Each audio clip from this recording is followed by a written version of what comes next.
أنا أحبك يا شهر الخير لأنك أحلى أيامي. أحب أزور أحبابي وأخواني. أنا أحبك يا شهر الخير لأنك أحلى أيامي. أحب إن الحمد لله نحمده ونستعينه ونستغفره ونعوذ بالله من شرور أنفسنا ومن سيئات أعمالنا. من يهده الله فلا مضل له ومن يضلل فلا هادي له. أشهد أن لا إله إلا الله وأن محمدا عبده ورسوله. أما بعد، يا أيها الذين آمنوا اتقوا الله حق تقاته ولا تموتن إلا وأنتم مسلمون. يا أيها الناس اتقوا ربكم الذي خلقكم من نفس واحدة وخلق منها زوجها وبث منهما رجالا كثيرا ونساء واتقوا الله الذي تساءلون به والأرحام إن الله كان عليكم رقيبا. يا أيها الذين آمنوا اتقوا الله وقولوا قولا سديدا يصلح لكم أعمالكم ويغفر لكم ذنوبكم ومن يطع الله ورسوله فقد فاز فوزا عظيما. فإن أصدق الحديث كتاب الله وخير الهدي هدي محمد صلى الله عليه وسلم وشر الأمور محدثاتها وكل محدثة بدعة وكل بدعة ضلالة وكل ضلالة في النار أو كما قال عليه الصلاة والسلام. அன்னுக்குரிய அல்லாஹ்வின் நல்லடியார்களே, அல்லாஹுவின் தூதர் ஸல்லல்லாஹு அலைஹி வஸல்லம் அவர்களுடைய வாழ்க்கை வரலாற்றை தெரிந்து கொள்கின்ற சீரத்துர் ரசூல் என்ற தொடர் நிகழ்ச்சியிலே நாம் எல்லோரும் கலந்து கொண்டிருக்கின்றோம். அல்லாஹு தஆலா புனிதமிக்க இந்த மாதத்திலே நமக்கு வைத்திருக்கின்ற அருள்கள் அனைத்தையும் தந்தருள்வானாக என்று பிரார்த்தனை செய்து கொள்கின்றேன். கடைசியாக நாங்கள் பத்ர் யுத்தம், அதற்கு பிறகு ஏற்பட்ட நிகழ்வுகள், சிறிய சிறிய குழுக்களுக்கு இடையிலான போர்கள், முஸ்லீம்கள் அதிலே தொடர்ச்சியாக வெற்றி கொண்டு வந்தமை, மதீனாவினுடைய நிலவரம், யூதர்கள் மற்றும் இணை வைப்பாளர்களுடைய நிலவரங்களை நாங்கள் பார்த்திருந்தோம். அந்த அடிப்படையிலே கஅப் இப்னுல் அஷ்ரஃப் என்று சொல்லக்கூடிய ஒரு யூதன், மிகப்பெரிய பணக்காரன், மதீனாவிலே பெயர் விட்டு சொல்லக்கூடிய அளவுக்கான ஒரு செல்வந்தன். அவன் தை கோத்திரத்தை சேர்ந்தவனாக இருந்தான். அவனுடைய தாய் பனு நுகைர் என்கிற யூத கோத்திரத்தை சேர்ந்தவளாக இருந்தான். ஒரு யூதனாக இருந்தான். ரசூல் ஸல்லல்லாஹு அலைஹி வஸல்லம் அவர்களுடைய வெற்றி, சஹாபாக்களுடைய வெற்றி அவனுக்கு மிக பெரும் ஆத்திரத்தையும் கோபத்தையும் கொடுத்தது. ஏற்கனவே முஸ்லீம்களுக்கு எதிராக மதீனாவாசிகளை தூண்டக்கூடியவனாக, மக்காவாசிகளை தூண்டக்கூடியவனாக இந்த கஅப் இப்னுல் அஷ்ரஃப் இருந்தான். ரசூல் ஸல்லல்லாஹு அலைஹி வஸல்லம் அவர்கள் பத்ரிலே வெற்றி கொண்டு விட்டார்கள் என்ற செய்தி வந்தபோது முதலிலே அவன் அதை பொய்ப்பித்தான். இது உண்மையாக இருக்காது, வெற்றி கொள்ள முடியாது, மக்காவாசிகளில் முக்கியமானவர்கள் அனைவரும் கலந்து கொண்டிருக்கிறார்கள், அவர்களை வெற்றியடைவது அவ்வளவு இலகுவானது அல்ல என்று அந்த செய்தியை பொய்ப்பித்தான். பின்னர் நபி அவர்களுடைய வெற்றி, சஹாபாக்களுடைய வெற்றி செய்தி உறுதியானதும் மிக அதிகமாக கோபம் கொண்டான், அதிகமாக விமர்சிக்க ஆரம்பித்தான். உடனடியாக மதீனாவிலிருந்து மக்காவிற்கு அவன் செல்கிறான். மக்காவிலே உள்ள மீதம் இருந்த தலைவர்களை சந்திக்கிறான். மக்காவினுடைய முக்கியஸ்தர்கள், தலைவர்கள், போராட்ட வீரர்கள் எல்லோரையும் நீங்கள் இழந்து நிற்கிறீர்கள், இதற்கு நீங்கள் பழிவாங்கக்கூடாதா என்று மக்காவாசிகளை என்ன செய்கிறான்? தூண்டுகிறான். நீங்கள்தான் உயர்வான கொள்கையில் இருப்பவர்கள், நீங்கள்தான் உண்மையான கொள்கையில் இருப்பவர்கள், ஆனால் அசத்தியத்தில் இருப்பவர்கள் வெற்றியடைவதற்கு நீங்கள் வாய்ப்பை வழங்கிவிட்டீர்கள் என்று அவர்களை அவன் தூண்டுகிறான். மக்காவாசிகளுக்கிடையிலே சலசலப்பு ஏற்படுகிறது. இந்த காலகட்டத்தில் தான் சஃப்வான் இப்னு உமையாவுடைய தலைமையிலே ஷாம் பிரதேசத்திற்கு ஒரு வியாபார குழு புறப்படுகிறது. நாங்கள் ஏற்கனவே சொன்னதை போல மக்காவாசிகள் மாரி காலத்திலே ஹபஷாவுக்கு, எத்தியோப்பியாவுக்கு வியாபாரத்திற்கு செல்வார்கள். கோடை காலத்திலே ஷாம் பிரதேசத்திற்கு வியாபாரத்திற்கு செல்வார்கள். அவர்கள் வியாபாரிகள், மக்காவாசிகள். ஷாம் பிரதேசத்திற்கு வியாபாரத்திற்கு செல்ல வேண்டுமாக இருந்தால் அவர்கள் மதீனாவை கடந்துதான் செல்ல வேண்டும். இப்போ சஃப்வான் இப்னு உமையா மற்றும் மக்காவாசிகள் கோடை காலத்திலே வியாபாரத்திற்கு செல்வதற்காக தங்களுக்குள்ளே ஆலோசனை செய்கிறார். ஹிஜ்ரி 3வது வருடம் பத்ர் யுத்தம் நடைபெற்று ஒரு வருடம் நிறைவடையவில்லை. இப்போ அவங்களுக்குள்ள ஆலோசனை சொல்லிக் கொள்கிறார்கள். எங்களுக்கு வியாபாரத்தை விடவும் மேலாது, மக்காவில் வியாபாரம் இல்லாமல் நாங்கள் கிடந்து சாக முடியாது, வியாபாரம் செய்ய வேண்டும். ஆனால் அதற்கான உத்திகளை நாங்கள் என்ன செய்ய வேண்டும், வகுத்து கொள்ள வேண்டும். இதை எப்படி நிறைவேற்றுற என்று சொல்லி அவர்கள் தங்களுக்குள் திட்டமிடுகிறார். மதீனாவை ஊடறுக்காது, மதீனாவினுடைய எல்லைப்புறமாக எல்லைக்கு அப்பால சென்று ஈராக் பக்கமாக சென்று ஷாம் பிரதேசத்தை அடைவதற்கு அவர்கள் முயற்சிக்கிறார். அதற்காக ஒருவரை வழிகாட்டுவதற்கு அமர்த்துகிறார்.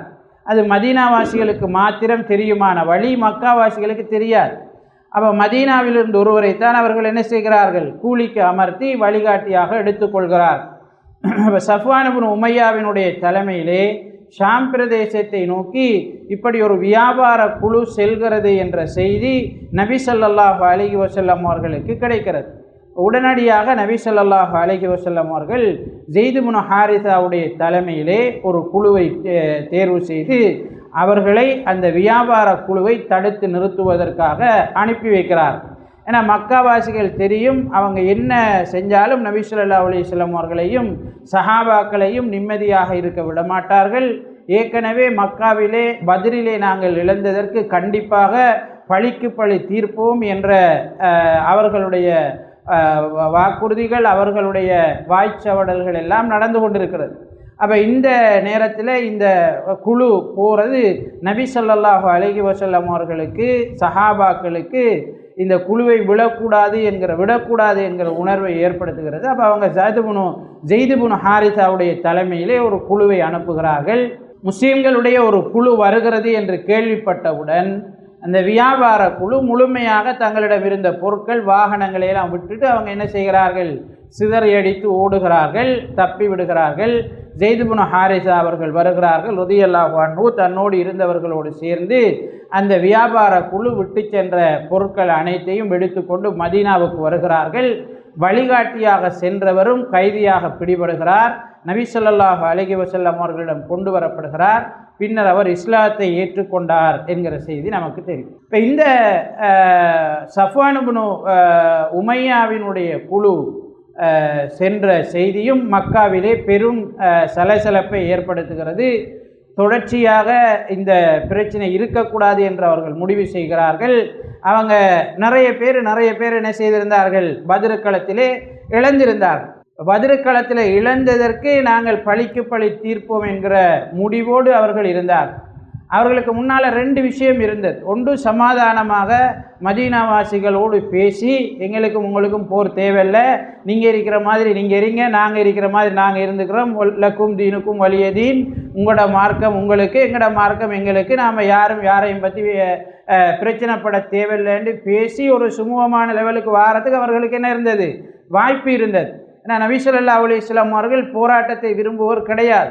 சஹாபாக்கள் அடுத்தவர்களுக்கு அநியாயம் செய்வதை, போராடுவதை விரும்புவர்கள் கிடையாது. அப்போ வழி திறந்திருந்தது. ஆனால் அவர்கள் அதை என்ன செய்யவில்லை, கையில் எடுக்கவில்லை. மாறாக அவர்களுடைய பலத்திலே அவர்களுடைய பழி வாங்க வேண்டும் என்கிற உணர்விலே அவர்கள் உறுதியாக இருந்தார். இதனால் அபூ சுஃபியானுடைய தலைமையில் ஷாம் பிரதேசத்திற்கு போன வியாபார குழு மிகப்பெரிய செல்வத்தோடு என்ன செய்திருந்தது, மக்காவுக்கு திரும்பி வந்திருந்தது. கிட்டத்தட்ட 1000 ஒட்டகங்கள் அந்த குழுவிலே லாபமாக கொண்டு வரப்பட்டிருந்தது. இப்போ மக்காவாசிகள் ஒன்று சேர்கிறார்கள். மீதம் இருந்த தலைவர்கள் Abu Sufyan, Khalid ibn Walid, Safwan ibn Umayya. Khalid ibn Walid Abu சுஃபியான்ல அந்த நேரம் இஸ்லாத்தை ஏற்றுக்கொள்ளலை. இவங்க எல்லாம் என்ன செய்கிறார்கள், ஒன்று சேர்கிறார்கள். ஒன்று சேர்ந்து நாம் எப்படி இந்த நிலைமையை சீர் செய்வது என்று முடிவு செய்கிறார்கள். கண்டிப்பாக மதீனாவாசிகளுக்கு எதிராக, அதாவது நபி ஸல்லல்லாஹு அலைஹி வஸல்லம் அவர்களுக்கும் சஹாபாக்களுக்கும் எதிராக நாங்கள் ஒரு போராட்டத்தை நடத்த வேண்டும், அதற்காக ஒரு குழுவை நாங்கள் தயாரிக்க வேண்டும் என்று சொல்லி முடிவு செய்கிறார். அதற்கான நிதியை திரட்டுவதற்கு முயற்சிக்கிறார். அதில் முதலாவதான நிதி அபூ சுஃபியானுடைய தலைமையில் போன வியாபார குழுவை பாதுகாக்கிறதுக்காகத்தான் பத்ருக்கு மக்காவில் இருந்து என்ன செய்தார்கள், பெரிய ஒரு கூட்டம் போனார்கள். பத்ர் யுத்தம் நடந்தது. அந்த அபூ சுஃபியானுடைய வியாபார குழுவால் தான் இவ்வளவு சேதம் நம்மளுக்கு ஏற்பட்டது. எனவே அதற்கு பழிவாங்க முகமாக அபூ சுஃபியானுடைய வியாபார குழுவில் யாரெல்லாம் போனாங்களோ அவர்கள் எடுத்த லாபம் அனைத்தையும் என்ன செய்ய வேண்டும், இந்த போராட்டத்திற்காக, இந்த ஆண்டில் நடக்கிற போராட்டத்திற்காக அவங்க திருப்பி தர வேண்டும் என்று முடிவு செய்கிறார்கள். இப்போ சம்பந்தப்பட்டார்கள் எல்லாரோடையும் என்ன செய்கிறார்கள், பேசுகிறார்கள். அவர்கள் எல்லோரும் ஒத்துக்கொள்கிறார்கள். அவர்கள் பெற்ற லாபம் அனைத்தும் மக்காவாசிகளிடம் திருப்பி கொடுக்கப்படுகிறது. கிட்டத்தட்ட 50,000 பொற்காசுகள், 50,000 தீனார்கள் இந்த படைக்கான முதல் நிதியாக ஒன்று சேர்க்கப்படுகிறது. 50,000 பொற்காசு என்பது அந்த காலத்தில் மிகப்பெரிய ஒரு அமௌண்ட், மிகப்பெரிய ஒரு சொத்து. கிட்டத்தட்ட மக்காவாசிகளுடைய முழு சொத்தில் 4ல் ஒரு பகுதி அவர்கள் வருடம் பெறக்கூடிய ஷாம் பிரதேசத்திலிருந்து பெறக்கூடிய லாபத்தின் 4ல் ஒரு பகுதி, அவருடைய வருட அந்த வியாபாரத்தின் மூலம் பெறக்கூடிய லாபத்தில் 4ல் ஒரு பகுதி தான் இந்த சொத்து. இது முதல் அவர்களுக்குரிய போராட்டத்திற்குரிய தயார்படுத்தலுக்கான நிதியாக வந்து சேருகிறது. பிறகு ஒவ்வொரு வீடாக என்ன செய்கிறார்கள், செல்கிறார்கள். இதற்கான பெரும் தொகையான நிதி ஒன்று சேர்க்கப்படுகிறது. கிட்டத்தட்ட 3000 பேர் என்ன செய்கிறார்கள், ஒன்று சேர்கிறார்கள். 3000 பேர் வந்து என்ன செய்கிறாங்க, ஒன்று சேர்கிறார்கள். இந்த போராட்ட குழுவில் சேர்ந்து கொள்கிறார்கள். 3000 ஒட்டகங்கள் என்ன செய்கிறது, சேர்க்கப்படுகிறது. 200 குதிரைகள் என்ன செய்யப்படுகிறது, இந்த போராட்டத்திற்காக ஒன்று சேர்க்கப்படுகிறது. இப்படி பெரும் வாகனம், பெரும் பொருள், அது மாதிரி தேவையான அனைத்து தளவாடங்கள், ஆட்பலம், இவர்களுடைய போராட்டத்தை தூண்டுவதற்காக பெண்கள் என்று பெரியதொரு பட்டாளத்தோடு இந்த படை தயாராகிறது. பொதுவாக மக்காவாசிகளினுடைய தலைவராக அபூ சுஃபியான் இந்த போராட்ட குழுவுக்குரிய தலைவராக தேர்வு செய்யப்படுகிறார். அது மாதிரி அம்பெய்கின்றவர்கள், அதாவது குதிரை வீரர்கள், இவர்களுக்குரிய தலைவராக காலித் இப்னு வலீத் தேர்வு செய்யப்படுகிறார். இந்த 2 பேரும் அந்த நேரம் இஸ்லாத்தை என்ன செய்யலை, ஏற்றுக்கொள்ளலை. அவர்களுடைய மக்காவாசிகளுடைய கொடி இக்ரிமா பின் அபூ ஜஹலிடம் என்ன செய்யப்படுகிறது, ஒப்படைக்கப்படுகிறது. அவர்கள் உஹது நோக்கி வருகிறார்கள். ரசூல் ஸல்லல்லாஹு அலைஹி வஸல்லம் அவர்களுக்கு அப்பாஸ் பின் அப்துல் முத்தலிப் ரலியல்லாஹு அன்ஹு அவர்களின் ஊடாக அவர்களுடைய அடிமையின் மூலம் மக்காவில் இந்த மாதிரி ஒரு தயார்படுத்தல் நடந்து கொண்டிருக்கிறது என்ற செய்தி நபி அவர்களுக்கு அறிவிக்கப்படுகிறது. அவர் மிக வேகமாக செல்லக்கூடிய ஒரு வாகனத்தில் மக்காவில் இருந்து 3 நாட்களில் மதீனா வந்து அடைகிறார். அப்பாஸ் பின் அப்துல் முத்தலிப் ரலியல்லாஹு அன்ஹு அவர்கள் அனுப்பி வைத்த அவருடைய அடிமை 3 நாட்களில் வந்து அடைகிறார். இது அசாத்தியமான ஒரு விஷயம். 8 நாள் பிடிக்கும், ஆக குறைஞ்சது 6 நாள் பிடிக்கும் மக்காவிலிருந்து வாரது. அவர் 3 நாளில் என்ன செய்கிறார், மதீனாவை வந்தடைகிறார். நபி அவர்களுக்கு வேகமாக தகவல் சொல்லப்படுகிறது. நபி ஸல்லல்லாஹு அலைஹி வஸல்லம் அவர்களும் சஹாபாக்களுக்கும் இந்த செய்தி கேள்விப்படுகிறது. மக்காவாசிகள் என்ன செய்கிறார்கள், அவர்களுடைய போராட்ட குழுவோட மதீனாவை நெருங்கி கொண்டிருக்கிறார்கள். நபி ஸல்லல்லாஹு அலைஹி வஸல்லம் அவர்கள் உடனடியாக சஹாபாக்களில் முக்கியஸ்தர்கள் எல்லோரையும் அழைக்கிறார்கள். கிட்டத்தட்ட தலைவர்மாராக இருந்தவர்கள் அனைவரும் அழைக்கப்படுகிறார்கள். ஆலோசனை நடத்தப்படுகிறது. ஹஸ்ரஜ் கோத்திரத்தினுடைய தலைவர் போல கிட்டத்தட்ட அப்துல்லாஹ் இப்னு உபை இப்னு சலூல் அந்த ஆலோசனை கூட்டத்திலே கலந்து கொள்கிறார். இவன் வந்து முனாஃபிக்குகளுடைய தலைவராக அடையாளப்படுத்தப்பட்டவன். ரசூல் ஸல்லல்லாஹு அலைஹி வஸல்லம் அவர்களை வெளிப்படையாக என்ன செய்திருந்தான், ஏற்றுக்கொண்டிருந்தான். ஆனால் முஸ்லீம்களுக்கு அநியாயம் செய்வதுதான் அவனுடைய மறைமுகமான திட்டமாக இருந்தது. நபி ஸல்லல்லாஹு அலைஹி வஸல்லம் அவர்களும் சஹாபாக்களும் ஆலோசனை செய்கிறார்கள்.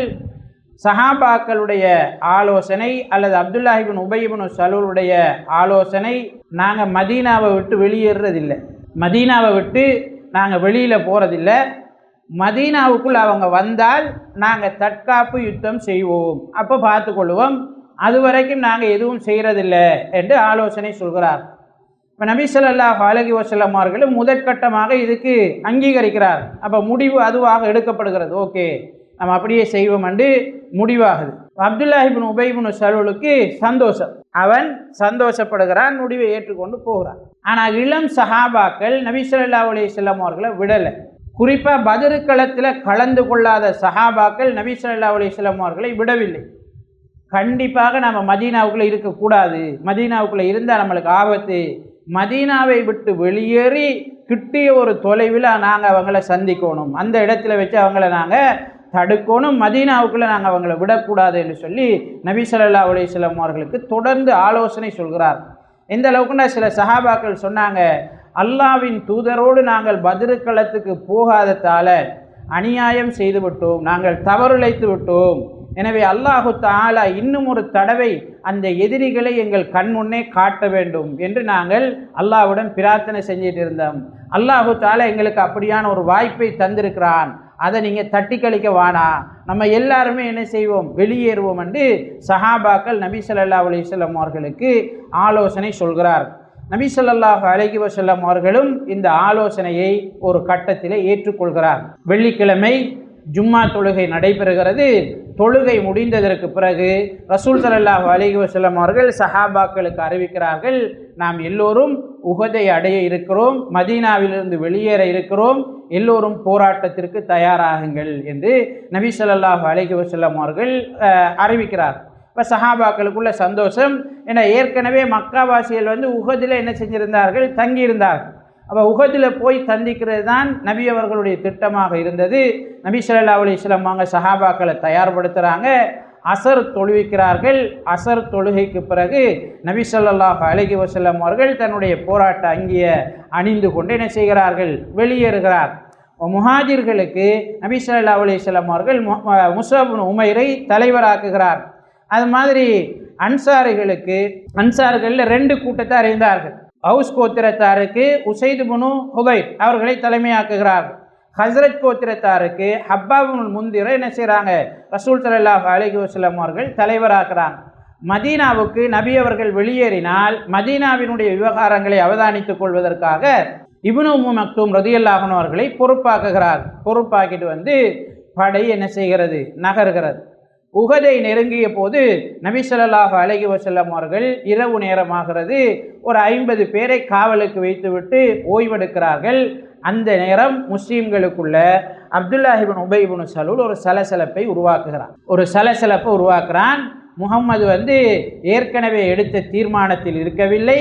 முஹம்மது அவருடைய தீர்மானத்துக்கு அடுத்தவர்கள் கட்டுப்படணும் என்று எதிர்பார்க்கறதுக்கு பதிலாக அடுத்தவர்களுடைய தீர்மானத்திற்கு அவர் கட்டுப்பட்டு விட்டார். எனவே இது ஆலோசனையினுடைய ஒழுங்கு கிடையாது, அவர்தான் தீர்மானத்தை எடுக்க வேண்டும். அவர் ஒரு தீர்மானத்தை எடுத்துவிட்டு அடுத்தவர்கள் குழப்புகிறார்கள், அடுத்தவர்கள் ஒன்றை சொல்கிறார்கள் என்பதற்காக அவர் அதற்கு அடிபணிந்தது பிழை என்று வித்தியாசமான ஒரு கோணத்திலே சஹாபாக்களுக்கு மத்தியிலே என்ன செய்கிறான், பிரச்சனையை உருவாக்குகிறான். சஹாபாக்களுக்கு மத்தியிலே சலசலப்பு ஏற்படுகிறது. அவர்களுக்குள்ளே ஆரம்பத்திலே கருத்து முரண்பாடு நிலவுகிறது. அப்துல்லாஹ் இப்னு உபை இப்னு சலூல் தன்னோடு சேர்த்து சுமார் 300 பேரை அழைச்சிக்கிட்டு மதீனாவுக்கு திரும்பி போகிறார். வந்த மொத்த படையே 1000 பேர் தான். அதில் 300 பேரை அழைச்சிக்கிட்டு என்ன செய்கிறான், அப்துல்லாஹ் இப்னு உபை இப்னு சலூல் திரும்ப மதீனாவுக்கு செல்கிறான். அப்போ 700 பேர் மாத்திரம்தான் தங்கி இருக்கிறார்கள். அவர்களுக்கு மத்தியிலே அந்த கருத்து முரண்பாடு பின்பு நீங்குகிறது. எல்லோரும் போராடுவது என்ற முடிவுக்கு வருகிறார்கள்.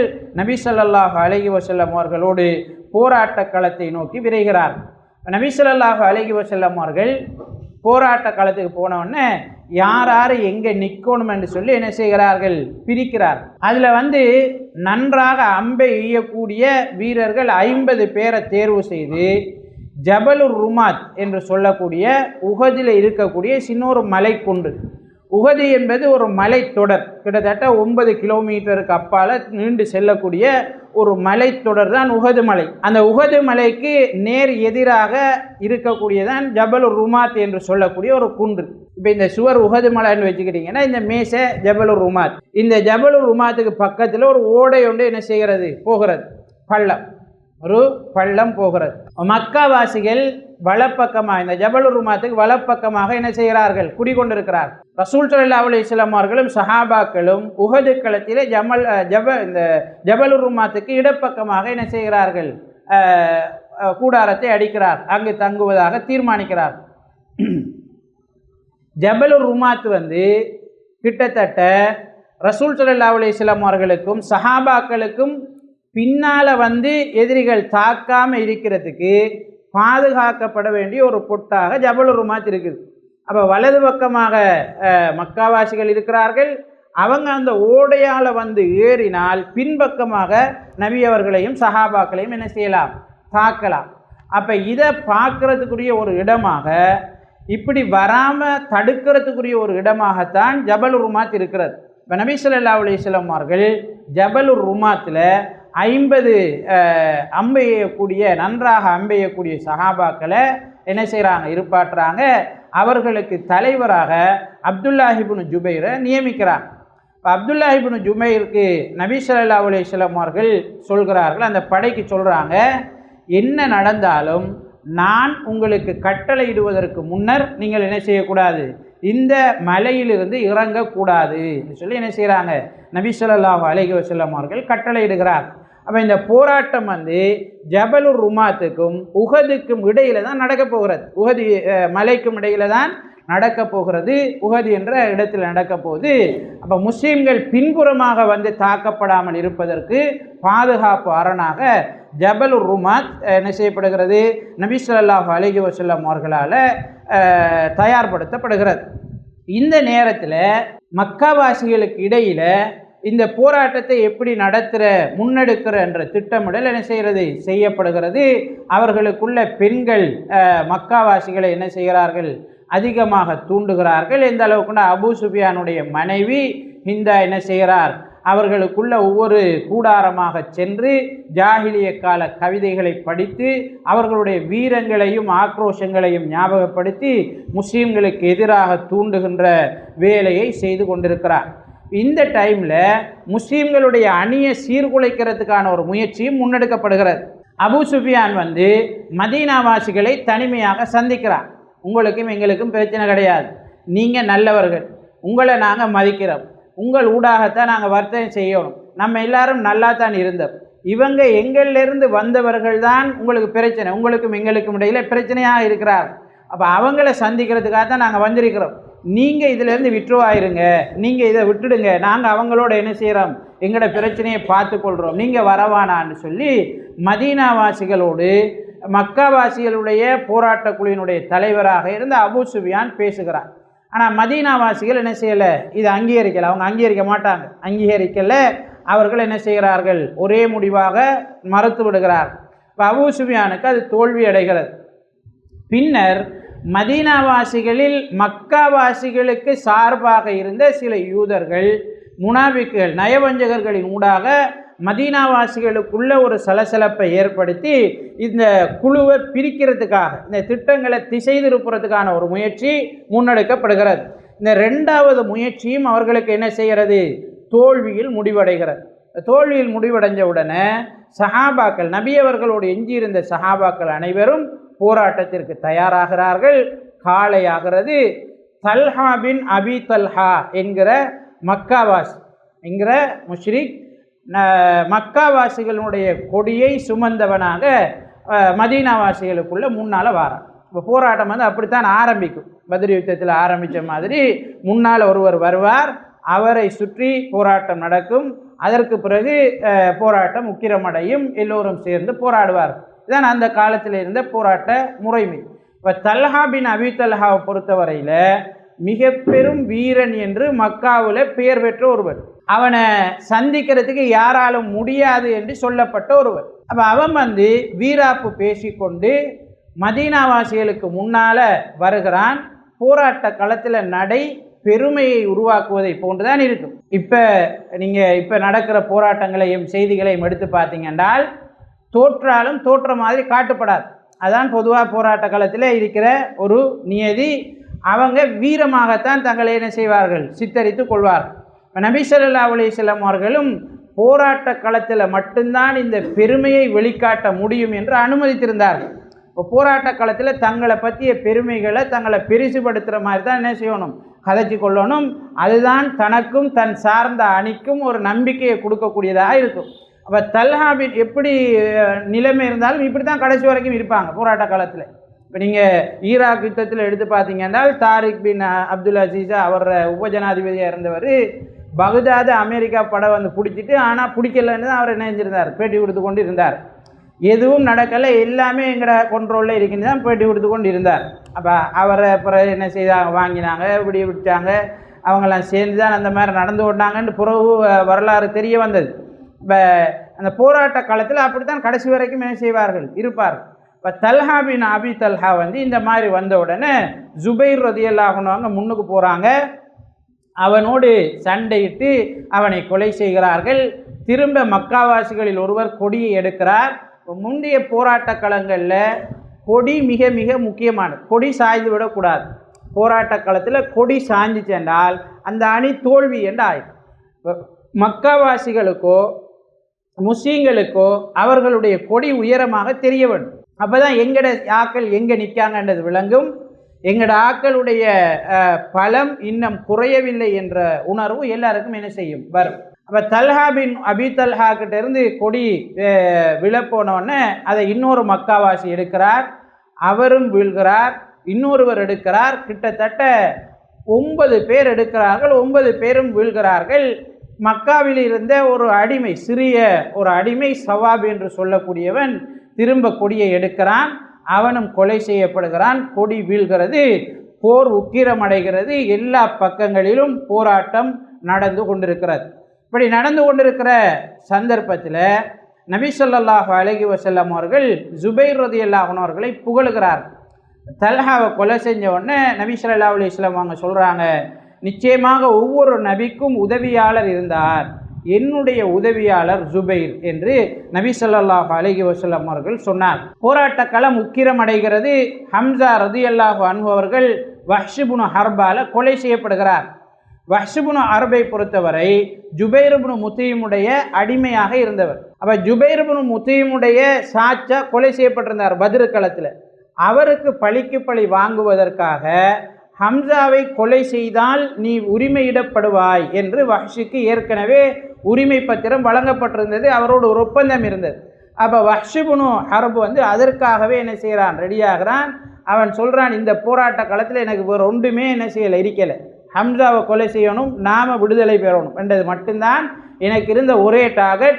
நான் அவரை கொலை செய்தேன், விடுதலை பெற்றேன் என்று அவன் சொல்கிறான். இப்போ உஹது களம் சூடு பிடிக்கிறது. சஹாபாக்களும் நபி ஸல்லல்லாஹு அலைஹி வஸல்லம் அவர்களும் போராடி கொண்டிருக்கிறார்கள் என்கிற செய்தி மதீனாவில் என்ன செய்கிறது, பரவுகிறது. ஹம்தலா ரலியல்லாஹு அன்ஹு அவர்கள் புதிதாக திருமணம் முடித்தவர். ஹம்தலா ரலியல்லாஹு அன்ஹு அவர்களுடைய சம்பவம் நமக்கு தெரியும். ஹம்தலா தான் நாஃபகா ஹம்தலான்னு மதீனா தெருவில் ஓடி வந்தவர். ஹம்தலா முனாஃபிக் ஆயிட்டார். இப்போ அபூபக்கர் ரலியல்லாஹு அன்ஹு அவங்க விசாரிக்கிறாங்க, என்ன ஹம்தலா, என்ன நடந்த? அப்போ ஹம்தலா ரலியல்லாஹு அன்ஹு அவர் சொல்கிறாங்க, நான் நபியோடு இருக்கக்குள்ளே எனக்கு ஈமான் அதிகமாக இருக்கிறது. ஆனால் நபி அவங்களை விட்டு வந்தோன்னே அது குறைஞ்சி போகுது. குடும்பத்தோடு ஈடுபடக்குள்ள, பிள்ளை குட்டியை காணக்குள்ள, மற்ற வேலைகளில் ஈடுபடக்குள்ள என்னிடம் உள்ளம் மாற்றம் பெறுகிறது. அப்போ உள்ளம் ஒரே லெவலில் இல்லை, மாறுவது வந்து நயவஞ்சகனுக்குரிய அடையாளம் தானே என்று சொல்லி ஹம்தலா சொல்கிறார். அபூபக்கர் ரலியல்லாஹு அன்ஹு அவர்கள் சொல்கிறார்கள், அப்படி என்றால் எனக்கும் அப்படித்தான் இருக்கிறது, இருவரும் நபி அவர்களிடம் செல்வோம் என்று நபி அவங்கள்ட்ட வந்து விசாரிக்கிறாங்க. அதுக்கு பிறகு நபி அவங்க சொல்கிறாங்க, அப்படித்தான், ஒரு நேரம் குறையும் ஒரு நேரம் கூடும், ஈமான் அப்படித்தான் இருக்கும் என்று நபி ஸல்லல்லாஹு அலைஹி வஸல்லம் அவர்கள் சொல்கிறார். இந்த அளவுக்கு ஈமானில் உறுதியாக இருந்த ஒரு நபித்தோழர் தான் ஹம்தலா. அவர் வந்து நேற்று திருமணம் செய்தவர். காலையில் போராட்ட செய்தி கேள்விப்படுகிறது. ஹம்தலா குளிக்கவும் கிடையாது. நபி அவர்கள் போராட்டத்தில் இருக்கும்போது, அவர்களுக்கும் சஹாபாக்களுக்கும் ஒரு ஆபத்து இருக்கும்போது நான் இங்கு நிம்மதியாக உறங்கக்கூடாது என்று ஹம்தலா என்ன செய்கிறார், வெளிக்கட்டு உஹது களத்தை நோக்கி செல்கிறார். ஹம்தலாவுடன் விசாரிக்கிறாங்க, எங்கே போறாயின்னு சொல்லி. ஹம்தலா சொல்கிறார், சுவனத்தினுடைய வாடை உஹதிலிருந்து வந்து கொண்டிருக்கிறது, அதை நோக்கி நான் செல்கிறேன் என்று உஹது களத்தை நோக்கி அவர் செல்கிறார். உஹதிலே மக்காவாசிகளுக்கு தலைவராக இருந்த அபூ சுஃபியானை கொலை செய்வதற்கு அவர் நெருங்குகிறார். ஆனால் இடையில வேறு ஒருவனால் ஹம்தலா ரலியல்லாஹு அன்ஹு அவர்கள் கொலை செய்யப்படுகிறார். ஹம்தலா ரலியல்லாஹு அன்ஹு அவர்கள் கொலை செய்யப்பட்டோன்னே கடைசியில் ஜனாசாக்களை சஹாபாக்கள் தேடுகிறார்கள். ஹம்தலாவுடைய மேனியிலிருந்து நீர் சொட்டி கொண்டிருக்கிறது, நீர் ஓடிட்டுருக்கு ஹம்தலாவுடைய மேனியில். இப்போ சஹாபாக்கள் நபி ஸல்லல்லாஹு அலைஹி வஸல்லம் கிட்ட சொல்கிறாங்க, அல்லாஹ்வின் தூதரே, இந்த மாதிரி ஹம்தலா நலைந்து கொண்டிருக்கிறார் சொன்னோடனே நபி ஸல்லல்லாஹு அலைஹி வஸல்லம் அவங்க சொன்னாங்க, அவர் முழுக்கோடு இருந்தார், சஹாபாக்கள் அவரை குளிப்பாட்டி கொண்டிருக்கிறார்கள், மலக்குகள் அவரை குளிப்பாட்டி கொண்டிருக்கிறார்கள் என்று நபி ஸல்லல்லாஹு அலைஹி வஸல்லம் அவங்க சொன்னாங்க. அதனால தான் அவருக்கு கசீலுல் மலாயிகா, மலக்குகளால் குளிப்பாட்டப்பட்டவர் என்ற சிறப்பு பெயர் ஹந்தலா ரலியல்லாஹு அன்ஹு அவர்களுக்கு உஹது களத்திலே வந்தது. உஹது களத்தில் ஆரம்பத்தில் சஹாபாக்களுடைய கை ஓங்கியது. சஹாபாக்கள் இணை வைப்பாளர்களை கடுமையாக மக்காவாசிகளை தாக்கக்கூடியவர்களாக மாறினார்கள். அவர்களுடைய கை ஓங்கியது. மக்காவாசிகள் விரண்டோடு ஆரம்பித்தார். அவர்களுடைய அணி சீர்குலைந்தது. அவர்கள் கொஞ்சம் பேர் மக்காவுக்கு ஓட ஆரம்பித்தாங்க, கொஞ்சம் பேர் ஒவ்வொரு திசைக்கு வந்த மாதிரி ஓட ஆரம்பித்தார். இப்போ சஹாபாக்கள் மக்காவாசிகள் ஓடத் தொடங்கின உடனே அவர்கள் விட்டு சென்ற கனிமத்துக்களை, போராட்ட களத்தில் அவங்க விட்டு சென்ற பொருட்களை ஒன்று சேர்க்க ஆரம்பித்தாங்க. இப்படி சஹாபாக்கள் ஒன்று சேர்க்க ஆரம்பித்தோடனே ஜபலுர் ருமாத்தில் அப்துல் ரஹ்மான் இப்னு ஜுபைருடைய தலைமையில், அப்துல்லா பின் ஜுபைருடைய தலைமையில் இருந்த அம்பெய்யக்கூடிய வீரர்கள் சொன்னாங்க, அல் கனீமா அல் கனீமா, கனிமத் ஒன்று சேர்க்கப்படுகிறது, கனிமத் ஒன்று சேர்க்கப்படுகிறது, இப்போ நீங்களும் உங்களோட பங்கை போய் எடுத்துக்கொள்ளுங்க என்று சொல்லி சொன்னாங்க. ஆனால் அப்துல்லா இப்னு ஜுபைர் ரலியல்லாஹு அன்ஹு அவர்கள் சொன்னார்கள், யாருமே இறங்காதீங்க, என்ன நடந்தாலும் நபி அவர்களுடைய கட்டளை வருவதற்கு முன்னால் எவரும் இறங்கக்கூடாது என்பது நபி அவர்களுடைய ஓர்டராக இருந்துச்சு, யாரும் போகாதீங்கன்னு சொன்னாங்க.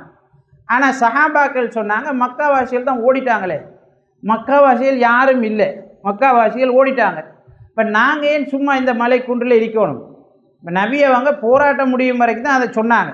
இது சஹாபாக்கள் எடுத்துக்கொண்ட விளக்கம். போராட்டம் முடியும் வரைக்கும் தான் நபி அவர்களுடைய ஓர்டர். இது போராட்டம் முடிஞ்சு எல்லாம் முடிஞ்சு அவங்க ஓடிட்டாங்க. இப்போ இனி நாம் நிற்க வேண்டிய அவசியம் இல்லை என்று சொல்லி சஹாபாக்கள் அந்த ஜபலுர் ருமாத்தில் நின்றவர்கள் உஹது களத்திற்கு இறங்கினார்கள். கிட்டத்தட்ட 44 பேர் அல்லது 43 பேர் போயிட்டாங்க. அப்துல்லா இப்னு ஜுபைரோட இன்னும் ஒரு 6 பேர் அல்லது 9 பேர் தான் தரித்திருந்தார்கள் என்று வரலாற்றிலே பதிவு செய்யப்பட்டிருக்கிறது. அப்போ 10 பேர் அல்லது 7 பேர் தான் என்ன செய்கிறாங்க, ஜபலுர் ருமாத்தில் இருக்காங்க. இப்போ மக்காவாசிகள் ஓடிக்கொண்டிருந்தவர்கள் பார்க்குறாங்க, காலித் இப்னு வலீத் குதிரைப்படைக்கு தலைவராக வந்தவன். அப்போ பின்னால் பார்க்குறாங்க, ஓட என்ன காலியாக இருக்குது, ஜபலுர் ருமாத்தை பார்த்தா அதுவும் காலியாக இருக்குது, அதிலிருந்து வரக்கூடிய அம்புகளுடைய வீதம் குறைந்து போயிடுச்சு. அப்போ அந்த ஓடை பக்கமாக என்ன செய்கிறான், மறைந்து கொண்டு காலித் இப்னு வலீத் அவனுடைய தோழர்களோடு ஜபலுர் ருமாத்துக்கு வருகிறான். ஜபலுர் ருமாத்தில் கொஞ்சம் பேர் தான் இருக்காங்க. அப்போ ஜபலுர் ருமாத்தில் இருந்தாக்கள் அம்பு எய்து கிட்டத்தட்ட 6 பேர் அதில் என்ன செய்கிறார்கள், திரும்பவும் ஷஹீதாக்கப்படுகிறார்கள். ஷஹீதாக்கப்பட்டவுடனே சில அறிவிப்புகளில் வருது, ஜபலுர் ருமாத்தில் நின்று ஷைத்தான் கூவி அழைக்கிறான் மக்காவாசிகளை, மக்காவாசிகளே நீங்கள் ஓட தேவையில்லை, உங்களுக்கு இன்னும் ஒரு சந்தர்ப்பம் இருக்கிறது, இன்னும் ஒரு சந்தர்ப்பம் இருக்கிறது என்று சொல்லி அவன் கூவி அழைக்கிறான். அப்போ மக்காவாசிகள் என்ன செய்கிறார்கள், அந்த ஓடைப்புறமாக வந்து காலித் இப்னு வலீதோடு இணைந்து கொள்கிறார்கள். நபி அவர்களும் சஹாபாக்களும் போராட்ட களத்திலே இணை வைப்பாளர்கள் ஓடிவிட்டார்கள் என்ற நிலையில் இருந்த போது, சஹாபாக்கள் கனிமத் பொருட்களை சேகரித்து கொண்டிருந்த போது எதிர்பாராத விதமாக பின்புறமாக வந்து இந்த படை தாக்க ஆரம்பிக்கிறது உஹது களத்தில். சஹாபாக்கள் நிலகுலைஞ்சு போகிறாங்க. என்ன முடிவு, என்ன ஆலோசனை ஒன்றுமே தெரியாது. ஒரு சூனிய பிரதேசத்திற்கு சஹாபாக்கள் என்ன செய்யப்படுகிறார்கள், தள்ளப்படுகிறார். அப்போ திடீர்னு நடந்த இந்த தாக்குதலால் சஹாபாக்களுடைய அணிக்குள்ளும் சிதைவு ஏற்படுகிறது. சிலர் வந்து மலைக்குன்றுக்கு ஓடிவிடுகிறார், சிலர் மதீனாவை நோக்கி என்ன செய்கிறார்கள், ஓடிவிடுகிறார். சிலர் என்ன செய்கிறாங்க, வெவ்வேறு இடங்களுக்கு போயிடுறாங்க. சிலர் வந்து அவங்க தனித்து நின்று போராடுகிறார். குறிப்பாக அபூபக்கர் ரலியல்லாஹு அன்ஹு, உமர் ரலியல்லாஹு அன்ஹு இவங்க எல்லாம் என்ன செய்கிறாங்க, போராடுறாங்க. நபி ஸல்லல்லாஹு அலைஹி வஸல்லம் அவர்களோடு கிட்டத்தட்ட 6 அல்லது 7 சஹாபாக்கள் வளைத்து நின்று நபி ஸல்லல்லாஹு அலைஹி வஸல்லம் அவர்களை பாதுகாப்பதற்காக போராடி கொண்டிருக்கிறார். போராட்டம் உக்கிரமடைகிறது.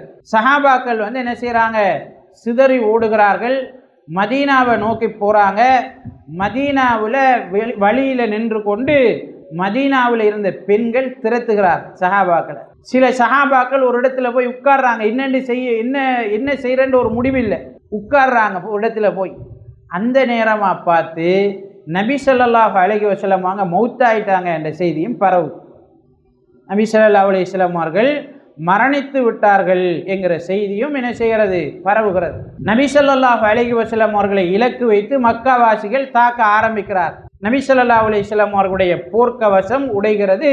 வலது பக்கத்தினுடைய கீழ்த்தாடைக்குள்ள அது போய் பூருது. அந்த அளவுக்கு நபி ஸல்லல்லாஹு அலைஹி வஸல்லம் அவங்க தாக்கப்படுறாங்க. நபி ஸல்லல்லாஹு அலைஹி வஸல்லம் அவருடைய தலையில் எதிரிகளால் தாக்கப்படுகிறது. நபி அவர்களுடைய தலையிலையும் ரத்தம் வருது. நபி ஸல்லல்லாஹு அலைஹி வஸல்லம் அவங்க சொன்னாங்க, கைஃப என்ஜு கௌமுன் ஷஜ்ஜு நபியஹும், தங்களோட நபியை காயப்படுத்தின ஒரு கூட்டம் எப்படி வெற்றியடையும், எப்படி அவர்கள் பாதுகாப்பு பெறுவார்கள் என்று நபி ஸல்லல்லாஹு அலைஹி வஸல்லம் அவங்க ஆத்திரத்தில் சொன்னாங்க. அல்லாஹு தஆலா அதை கண்டித்து வசனம் இறக்கினான். அவர்களுக்கு சாபமிடுவதற்கோ அவர்களுக்கு பாவ மன்னிப்பு தேடி பிரார்த்தனை செய்வதற்கோ எந்த அதிகாரமும் நபிக்கு கிடையாது, அவங்க அல்லாஹ்வுடைய எதிரிகள் தான் என்று அல்லாஹு தஆலா நபி ஸல்லல்லாஹு அலைஹி வஸல்லம் அவர்களுக்கு வசனம் இறக்குகிறான். பிறகு நபி ஸல்லல்லாஹு அலைஹி வஸல்லம் அவங்க அந்த கூட்டத்திற்கு சார்பாக பிரார்த்தனை செய்கிறார். இறைவா, என்னுடைய கூட்டம் அறியாமல் இப்படி செய்து விட்டார்கள், அவர்களுக்கு நீ நேர்வழி காட்டுவாயாக என்று நபி ஸல்லல்லாஹு அலைஹி வஸல்லம் அவங்க பிரார்த்தனை செய்கிறாங்க. போராட்டம் உக்கிரம் அடைகிறது. அனஸ் பின் நதுர் என்று சொல்லக்கூடிய சஹாபி நபி ஸல்லல்லாஹு அலைஹி வஸல்லம் அவர்களை பாதுகாக்கிறதுக்காக இடமும் புறமுமாக என்ன செய்கிறார், ஓடுகிறார். நபி அவங்களை சுற்றி சுற்றி ஓடுறார். வார அம்பை எல்லாம் அவரே தாங்கி கொள்கிறார். எந்த அளவுக்குன்னா சஹாபாக்கள் சொல்கிறாங்க, அனஸ் பின் நதுருடைய உடம்பில் மட்டும் 80 அம்புகள் பாய்ந்ததற்கான காயங்கள் இருந்தது என்று சஹாபாக்கள் அறிவிக்கிறார். அந்த அளவுக்கு சில சஹாபாக்கள் நபி ஸல்லல்லாஹு அலைஹி வஸல்லம் அவர்களை பாதுகாப்பதற்காக முயற்சி செய்கிறார். ஸஅத் பின் அபி வக்காஸ், தல்ஹா பின் உபைதுல்லா ரலியல்லாஹு அன்ஹு போன்றவர்கள் நபி அவங்களை பாதுகாக்கிறதுக்காக கடுமையாக முயற்சிக்கிறாங்க. எந்த அளவுக்குன்னா தல்ஹா பின் உபைதுல்லாவுடைய சுட்டு விரல் என்ன செய்யப்படுகிறது, உஹது களத்தில் ஷஹீதாக்கப்படுகிறது. நபி ஸல்லல்லாஹு அலைஹி வஸல்லம் வாங்க அபூபக்கர் ரலியல்லாஹு அன்ஹு அவங்க சொல்லுவாங்க, இந்த உலகத்தில் உயிரோடு திரிகிற ஷஹீதான ஒருவரை நீங்கள் பார்க்கணும் என்றால் இந்த தல்ஹாவை பாருங்கன்னு சொல்லுவாங்க. ஏன்னா அவர் நபி அவங்களை பாதுகாக்கிறதுக்காக கடுமையாக முயற்சி செய்ததுனால எதிரிகளுடைய வாளினால் வெட்டப்பட்ட அவருடைய சுட்டு விரல் இணைஞ்சிட்டு உஹது களத்தில் தொங்கியது, வீழ்ந்தது என்று ஹதீஸ்களில் நாங்கள் பார்க்குறோம். இப்போ நபி ஸல்லல்லாஹு அலைஹி வஸல்லம் அவர்களை பாதுகாக்கிற இந்த முயற்சியில் இருக்கிற நேரம் சஹாபாக்கள் ஒவ்வொரு இடமுமாக பிரிந்து பின்பு ஒரு நிதானத்திற்கு வருகிறார். அவங்களுக்குள்ள சஹாபாக்கள் சொல்லிக் கொள்கிறார், நாம சஹாபாக்களையும் ஒரு சிலரையும் நபி அவர்களையும் விட்டுவிட்டு இங்கு வந்திருக்கக்கூடாது என்று அவர்கள் பேசிக்கொள்கிறார். சிலர் சொல்கிறார்கள், நபி அவங்களே மௌத்தாயிட்டாங்கன்னா நீங்க ஏன் உயிரோடு இருக்கணும், அல்லாஹ் உங்களை கொண்டு மார்க்கத்தை பாதுகாப்பான், எந்த இடத்துல உங்களோட நபியை பழி கொடுத்தீர்களோ அந்த இடத்துக்கு நீங்க போங்க என்று சிலர் சொல்கிறார். உம்மு ஐமன் ரலியல்லாஹு அன்ஹா அவர்கள் சஹாபாக்களை ஏசுகிறார். எந்த அளவுக்குண்டா சிலருடைய முகத்தில் மண்ணள்ளி வீசுகிறாங்க, நபியே மௌத்தா போயிட்டார், நீங்கள் என்ன வெக்கம் இல்லாமல் ஓடி வாரீங்க இங்கன்னு சொல்லி வீசுகிறார். இப்போ சஹாபாக்களுடைய அந்த அந்த என்ன ஒரு அவங்க உடனடியாக தாக்கப்பட்டோன்னே, எதிர்பாராத விதமாக தாக்கப்பட்டோன்னே வந்த அந்த டென்ஷனில் இருந்து சற்று நிதானத்திற்கு வருகிறார். திரும்ப ஓடிப்போன எல்லாரும் உஹது களத்தை நோக்கி என்ன செய்கிறார்கள், விரைகிறார்.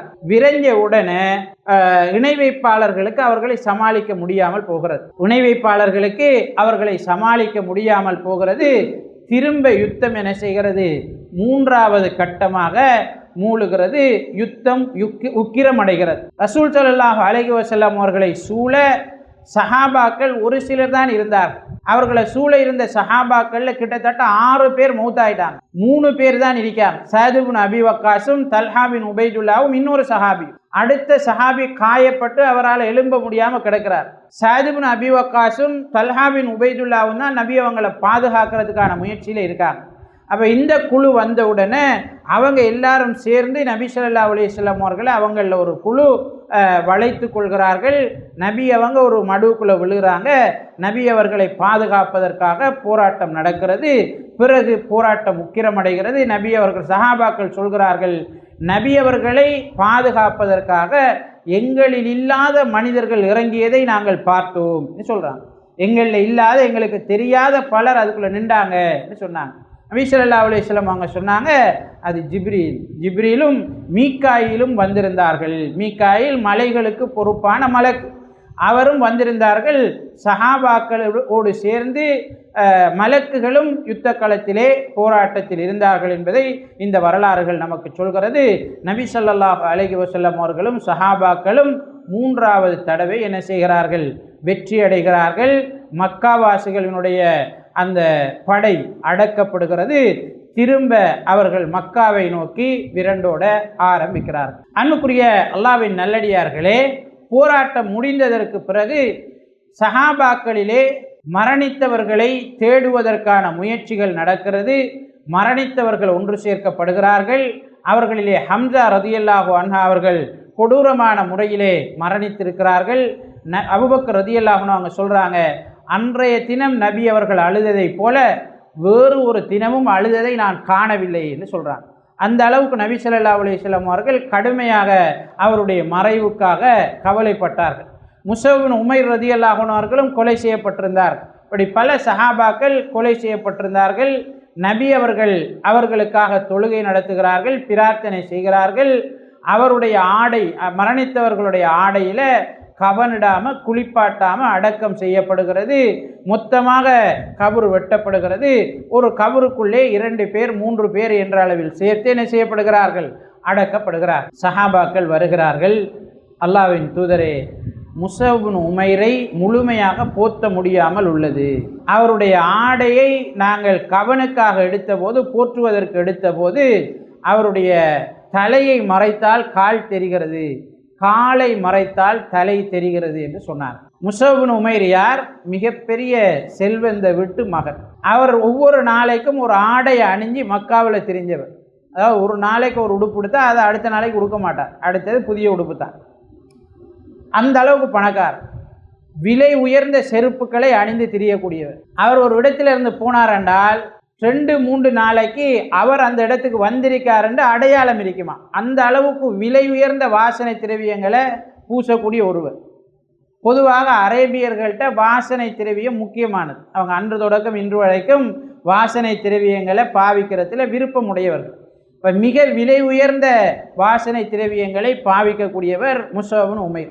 நபி ஸல்லல்லாஹு அலைஹி வஸல்லம் அவர்களும் சஹாபாக்களும் ஒரு தடவை பள்ளியில் இருக்கிற நேரம் முஸஅப் இப்னு உமைர் ஒரு அலங்கோலமான ஆடையோடு வருகிறார். நபி அவங்கள் அவரை பார்த்து கவலைப்படுறாங்க. ஸல்லல்லாஹு அலைஹி வஸல்லம் அவங்க சொல்கிறாங்க, முஸஅப் இப்னு உமைர் இப்படி திரிகிறார், இவருடைய கோலம் இதுவல்ல, அவர் இப்படி மக்காவில் இருந்தவர் என்று நபி ஸல்லல்லாஹு அலைஹி வஸல்லம் அவங்க அவரோட சிறப்பை பற்றி சொன்னாங்க.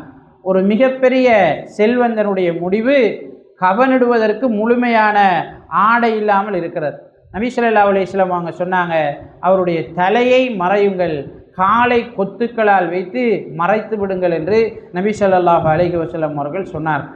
அன்புக்குரிய அல்லாஹ்வின் நல்லடியார்களே, நபி ஸல்லல்லாஹு அலைஹி வஸல்லம் அவர்கள் உஹது களத்திலே மரணித்த சஹாபாக்களை உஹதிலே நல்லடக்கம் செய்கிறார்கள். இப்போதும் உஹது ஷுஹதாக்கள் மையவாடி என்ற பெயரிலே அந்த மையவாடி பிரபல்யம் அடைந்திருக்கிறது.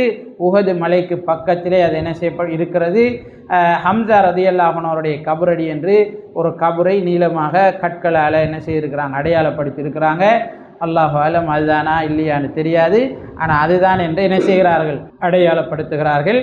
நபி ஸல்லல்லாஹு அலைஹி வஸல்லம் அவர்களும் சஹாபாக்களும் மதீனாவை நோக்கி விரைகிறார்கள். மதீனாவிலே சுமூகமான நிலை தோன்றுகிறது. வல்லோன் அல்லாஹு தஆலா நபி ஸல்லல்லாஹு அலைஹி வஸல்லம் அவருடைய வரலாற்றை முழுமையாக தெரிந்து கொண்டு அதில் உள்ள படிப்பினைகளை பெற்று நடைமுறைப்படுத்துவதற்கு எனக்கும் உங்களுக்கும் அருள் செய்வானாக. ஆமீன் ஆமீன். வாஹிரு தஅவானா அனில் ஹம்துலில்லாஹி ரப்பில் ஆலமீன். அஸ்ஸலாமு அலைக்கும் வரஹ்மத்துல்லாஹி வபரகாத்துஹு.